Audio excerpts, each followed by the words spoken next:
అలసట కానీ లేకుండా సంతోషంగా అందరూ కూడా ఉండి రాఘవేంద్ర స్వామి వారిని స్వాగతించారు.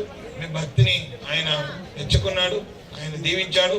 మీకు అందరికీ మంచిది. కానీ ఈ ప్రాంతంలో సకాలంలో వర్షాలు కురవని, పంటలు పండని, ఎవరైతే విద్యార్థులు ఉన్నారో వారికి మంచి విద్య పరిపూర్ణత అనేటువంటిది కలిగిని, నిస్సంతానం ఉన్నవారు సంతానం లేని వారికి సత్సంతానం కలగని, సంతానమైనటువంటి వారికి ఇంకా అభివృద్ధి అనేటువంటిది చెందని, ఎవరికి వివాహాది శుభకార్యాలకు సన్నద్ధంగా ఉండి దాని కొరతను అనుభవిస్తున్నారు వారికి సకాలంలో వివాహాలు కలగని, వారి వారి కోరికలు, నిరుద్యోగులకు ఉద్యోగం, అలాగే భూతప్రేత పిశాచాది బాధలతో బాధపడేటువంటి వారికి ఆ బాధ పరిహారం కానీ, అనారోగ్య పీడితులకు మంచి ఆరోగ్యం కలగని, అందరూ కూడా మన అన్నదమ్ములుగా కలిసి ఉంటూ మత విద్వేషాల చిచ్చుకు గురి కాకుండా వారి వారి ధర్మాన్ని పాటిస్తూ అందరూ కూడా సనాతన హిందూ ధర్మాన్ని గట్టిపరచాలని చెబుతూ అందరికీ శుభాన్ని కోరుతున్నాం.